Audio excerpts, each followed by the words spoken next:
Jadi nggak tahu kalau uh, minus yang tinggi bisa berdampak buruk untuk retina mata gue. Jadi pada saat itu gue sering mengalami yang namanya melihat bayangan-bayangan atau floaters yang sangat-sangat banyak gitu ya, berlewat atau memenuhi hampir seluruh penglihatan gue, teman-teman. Jadi ada cacing-cacing lewat. Gue pada saat itu nggak mengerti kalau ini adalah tanda-tandanya, teman-teman. Jadi pada saat itu gue menganggap diri gue hanya kecapean aja gitu.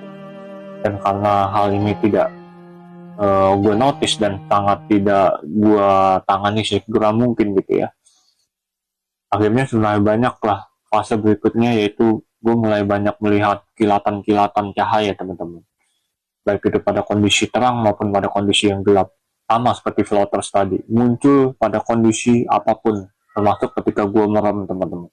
Ketika gue tidur pasti ada di floater gue melihat kayak yang jalan-jalan, dan cahaya kilatan juga sama, teman-teman. Dan ternyata ini adalah tanda-tanda berikutnya bahwa retina gue sudah mengalami yang namanya permasalahan atau rembesan gitu ya, teman-teman ya.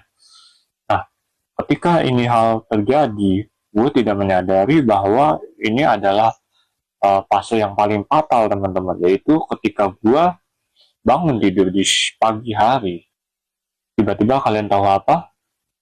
Mata gue tertutup sepertiganya oleh tirai, teman-teman. Jadi dari ujung sini sampai sini itu tertutup tirai.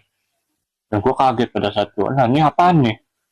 Dan mulai pada saat itu gue bilang gitu, kok mata gue tutup tirai gitu. Akhirnya gue mulai uh, berinisiatif lah untuk pergi ke dokter di hari Seninnya. Karena pada saat gue mengalami itu masih di hari Sabtu, teman-teman. Dan gue nggak mungkin hari Sabtu itu pergi ketemu dokter, karena nggak ada dokter yang praktek di rumah sakit pada saat